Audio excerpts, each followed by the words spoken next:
アクセスチャンネルをご覧の皆様、はじめまして、二子玉川美化工房の星名美幸と申します。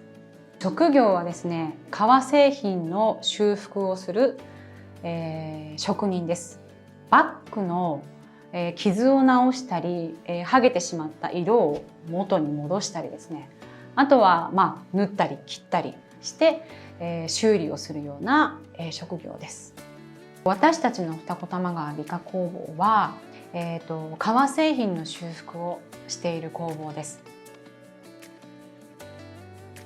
もともとここの会社にアルバイトで入っていまして、ご来店されたお客様から受注を受ける、受付のスタッフだったんですけど、ご来店されるお客様がこういう時に買ってこんな風に使っててすごく大切にしてるんだよねっていうお話をされる方が結構多かったんですよ。でそれも職人にお話をしながらつなぐっていう仕事をしてたんですね。当時、私ではない方が職人としてお仕事をしていたんですけれども、私がつないだお客様のアイテムが、仕上がってきますよね。それを見た時にお客さんはね、こういう風に直したいって言ってたからこうじゃないんだよなって思うことが結構あったんです。当時の職人さんには大変失礼な話なんですけど、皆さんが会社工房から帰って誰もいなくなった工房でひっそりと夜残り、一人で手直しをしていた時期がありました。知識もないし技術も当然ないんですけど、ただこれじゃ返したくないっていう思いがやっぱりあったんですよね。それからですね、よくちょくちょく手直しすることが多くなって隠れてやっていたつもりだったんですが、実はもうみんな知っていて、お前が技術をやってみないかという声をかけていただいた。でそれが、職人になるきっかけだったんですね。本当に知識もないですし、当時22、23だったと思うんですけどね、社会経験もないし知識もないし、とにかくそのブランドすら知らなかったので、ブランドを勉強するっていうのはもちろんなんですけど、なんでその革製品っていつもヨーロッパなんだろうって思ってたんですよね、当時。じゃあ一回イタリアに行ってみて、フランスに行ってみて、何がそんなに素晴らしいのかっていうものを見てみたくて、何のプランもなく自費で最初は旅行みたいな感じでもう長期で休みをもらってイタリア行って、で工房巡りをするみたいなところからスタートしました。フィレンツェにまず行ってみようと思ってフィレンツェに行くんですよ。何のアポイントもなく訪ねてみたりとかいきなり行って工房の中見せてくださいって交渉して見せてもらったりとか、とにかくいろんな工房を歩いて肌で感じる、何がそんなにいいのかみたいなね。でイタリアだけじゃなくてパリの方にも行ってみて、いわゆる名だたるブランドがもうたくさんありますから、そういうところに行って何がそんなに素晴らしいのか、で職人さんに片言で話しかけて、どんな資材を使ってるのか、何をしてるのかみたいなことを聞くわけですが、当然教えてもらえるわけないんですよね。教えられないってもうずっと言われて、でも粘り強くそこに通うわけです。その日だけじゃなくて観念した職人さんがちっちゃな紙に、さささっとメモに紙に書いてくれて、それをパッと渡してくれたんですね。何が書かれているのかもさっぱりわからないです。それが何ですかこれはって言ってもわからないんですけども、それ以上に彼は全く対応してくれなくて、でも滞在しているうちにこれを解明したい、何かのヒントだと思うから、でそこに書かれているものを自分が泊まってたホテルの人に聞いて、そしたら駅名だったんですね。駅名と製品名だったんです。いろんな工房に行って、これありますか、これ扱ってますかとかっていうことを尋ねたりとか、地元の人に聞いて何軒も回ったんですよね。もうそろそろ日本に帰らなきゃいけない限界に来てる時に見つけたんですよね、それを。でも何が書かれてるか全然わかんないんですけど、とにかくこれを買ってみよう、日本に送って、で日本に帰ってきて、そっからそれをヒントに色を作ることが始まるんですよ。買ったもののそれを使いこなせないわけなんですよ。実際に色を作ってみたら全然色はずれるし、革に入れてみたら色は変わっちゃうし、またゼロから振り出しで、日本にある資材を手当たり次第探しまくって、あとはなめしの工場があるような、姫路の方にも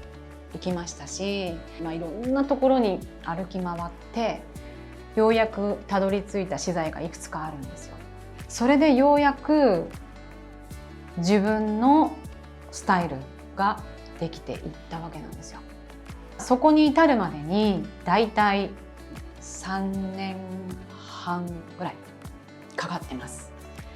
今私が最終的にたどり着いた補修の仕方がね、資材はもう今確定してるんですけど、その時は、刷毛を使って補修をしているんですね。そこで仏壇職人さん、いわゆる漆ですよね。漆の職人さんって刷毛を使うんですよ。でもうほこりなんか当然一滴も入っちゃいけなくて、スーッとこう横にはけていって、もう息を止めて作業していくわけじゃないですか。その職人さんに習いに行こうと思って仏壇職人さんのところに行くわけなんですよ。ただ職人さんなので特に何か教えてくれるわけじゃなく、ただ黙ってそこに座ってろっていう感じだったんですけど、はけていくスピード、はけの角度、そういうものを見て覚えて、で自分でそれを革に落とし込んで、自分が見つけてきた資材でこんな風にやってみたらうまくいくんじゃないかみたいなことの今度繰り返し試行錯誤が始まるんですね。またそこから2011年の3月にあった東日本大震災がありましたよね。その震災で、津波の被害に遭われてしまった、方の、革製品がどさっと送られてきたことがありました。前例もないですし、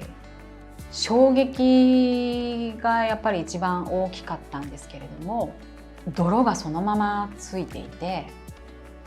バッグのポケットすべてに、砂ですよね。そういうものがもうたくさん入った状態で、まだ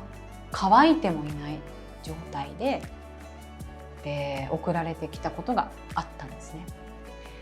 でその時のエピソードを話してくださる方もいたんですけれども、使えないことはもう分かってると、大体の方がそう言ったんです。使えないとはもう捨てられないから、なんとか家に置いておける状態にできないかと。もう私の微力、私なんかのできることは微力かもしれないけど、なんとかしてあげたいと思ったんですよ。泥をかき出し、砂を全部取って、まず乾燥するところから始まって、で型が崩れているので、もう型を整えるところからなんですよ。でそんなことまずやったこともないので、手探りでいろんなことやるんですけど、で皮が硬くなってきて、どんどん硬くなってくるので、保湿をしながら型を整えて、何度もそれを何日もその繰り返しをして保湿をしていくことをどんどん繰り返していったら、少しずつね、曲がるようになるんです。もうそれまではパキンってもうバーキンとかだったんですけど、パタンって真ん中から割れた状態でもう開かない。でそれがどんどん開いていって、開けられるところまで戻ったんですよ。でここまで来たら確かに歪みはあるんだけど、あとは最後は色の補修でなんとかなるかもしれないっていうところまで来て、で色の補修にそこから入るんですね。最終的にはバッグの半分ですね、左半分だったかな、歪みが若干あるんですけど、でも物を入れてバッグとして使えるところまでの修復はできたんですよ。でお客様もすごく大変喜んでくださって、お返しすることができたわけですよね。自分の中で今までで一番大変だった思い出ですね。作業だったと思います。うちの特徴でもあるんですけれども、修理屋さんって直せればいいわけじゃないですか。基本的にはうちはどう直したいですかっていうことなんですよ。でお客様に必ず聞いているのが、どんな時にどんな風に使ってきましたか、そのどんな風に使ってきたかっていうのを必ず聞くようにしてます。これはお客様が自分からやっぱりおっしゃっていただかないこともたくさんあるんですけれども、うちの場合はここを直したいんですね、はい直りますよではなくて、どんな風に使ってこられたんですか、どんな風に使っていきたいですかっていう質問は、スタッフの方で私も含め必ずするようにしてます。はい、いっぱいあるんですよ。スキップして帰る人とか、お手紙くれる方ももちろんいらっしゃるしいるんですけど、私の中ですごく印象的だった方をあえて挙げるとしたならば、奥様のものをご主人が持ってこられたことがあったんですね。そういうお客様がいらっしゃったんです。でそのアイテムはそのご主人が奥様にプレゼントしたものだったんです。で奥様がどうやら全然使わなかったらしくて、ずっとしまってたんですね。そしたら使ってないのにやっぱり傷んじゃったんですよ。しまったまんまだった。で久しぶりにようやく妻が使おうと思ったらこんな風になってたって言って、すごく紳士的なスーツを着用された方がご来店されたんですね。そのアイテムが実はうちの工房では取り扱っていない素材だったんです。いわゆる難しい素材だったんです。で本来ならば残念ながらということでお断りをするんですけれども、どうしても妻にもう一回僕が送ったバッグを使ってもらいたいということで、それを聞いてしまってお帰りになっていただくのもちょっともう本当に申し訳なくて、分かりましたと、なんとかやってみますって言っていろんな方法を探していろんな資材を仕入れてやってみて、結果綺麗に仕上がったんですよ。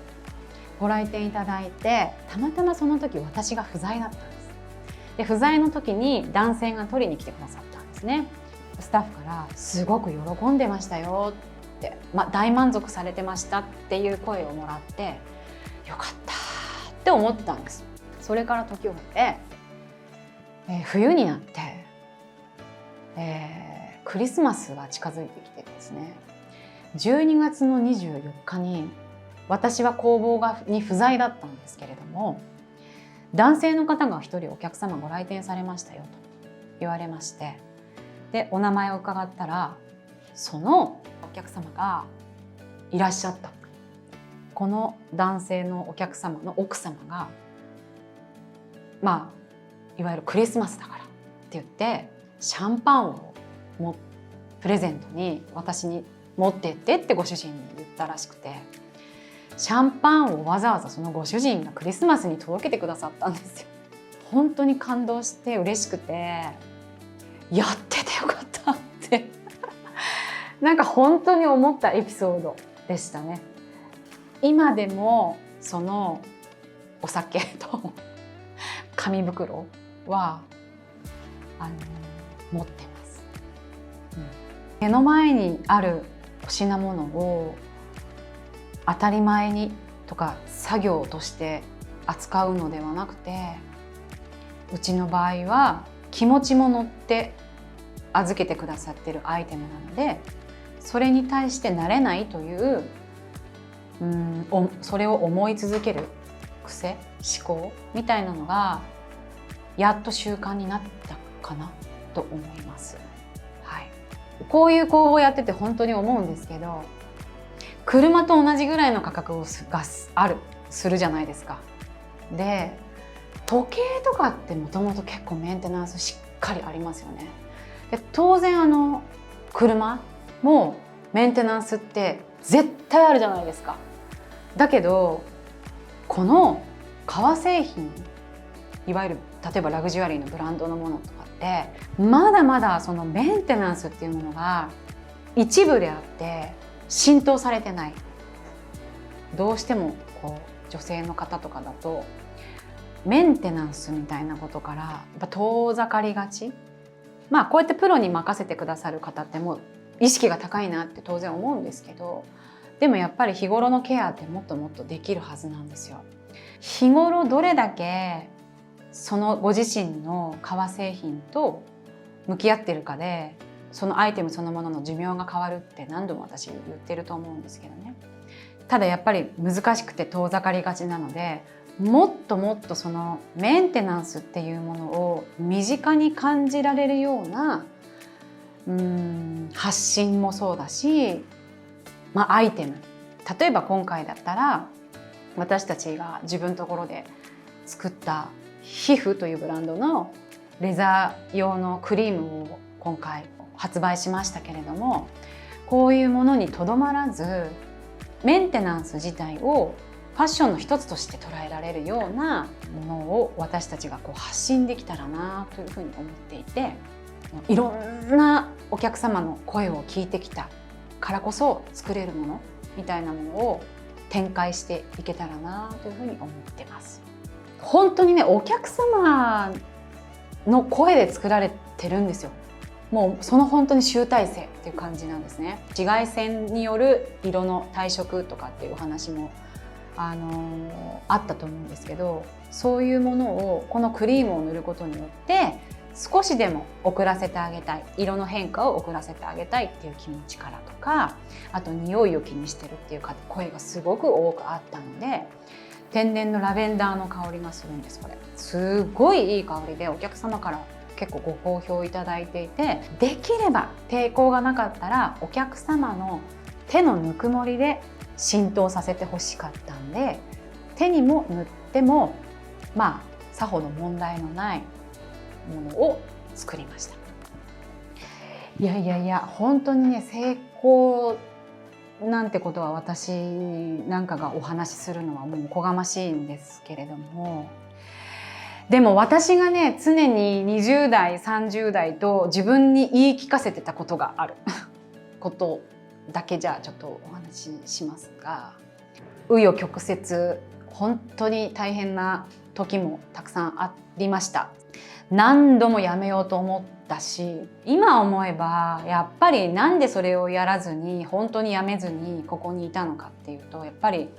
わずかな希望が自分の中にあって、自分を諦めたくなかったってことだと思うんですよ。ここで今自分の目の前にあることを諦めたら、この先何かあった時も超えられないんじゃないかって思ってたんですよね。もう自分ばっかりなんでこんなに辛いんだろうみたいな、今だから言えるけど、ここ以外のバイトもしながら、それこそ海外に行くための勉強したいがためのお金を貯めたりもしてましたし、今の自分は諦めず、自分自身は諦めたくないっていう気持ちから続けられてると思うんです。でもう一つ、なりたい自分って自分ですっごい細かく詳細に描いてたんですよ。当時20代の時にこうなりたい、こんな仕事がしたい、こうあってる自分みたいな、すごい想像してました。でその辛さを乗り越えるじゃないけど、でそのイメージって結構後で考えたら結構重要だったかもって思ってて、自分ですごく辛くてブレそうになった時にもう書き出すんですよ。それを何回も書く、こんな風になる、こんな風になりたいみたいなことをずっといっぱい書いてて、その当時20代の時に書いてあったノートっていうのがあって、ほぼその通りになっている。だからその描いておくこと、自分に制限をかけずに欲を出して自分のなりたい自分っていうのを頭の中で考えるってただじゃないですか。どんなこと描いても誰にもバレないし、お金もかからないんですよ。でそれって無限にできることなのね。でマイナスになってしまってる時ってマイナスのことしか目に見えない。だけどやっぱりこうハマっていきますよ、そういうところのスパイラルに。でもその時私自分でストップっていうようにしてて、自分に書き出す、自分のなりたい自分を書き出して自分の未来イメージを作ってたなって思います。で本当に断言できるんですけど、その時の通りのまんまになってます。はい、なので自分の未来は自分で作ってるんだっていう意識で今生活するのと、ただ毎日過ごすのとでは全然違うと思うんですよね。どんどん描いてそこに向かって行動するっていうことは、まあ私が約20年この仕事をしてきてた上で唯一お話しできることかなと思います。はい、はい、ここまでご覧いただいた方々、皆さん本当にお付き合いいただいてありがとうございました。ご自身が持っているもので大切にされているものって価格とかは全く関係がないと思ってます。でうちの工房もいろんなお客様がご来店されていろんなアイテムが持ち込まれてます。でご自身が大切だって思えばそれはもう宝物であることには間違いがないので、一回思い出すなんかきっかけになってくださるとなんかとっても幸せだなって思います。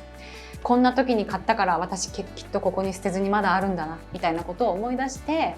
ちょっとご自宅にあるご自身の大切なもの、忘れてたものと向き合う時間のきっかけになったらいいかなと思います。はい、ここまで、お付き合いいただいて本当にありがとうございました。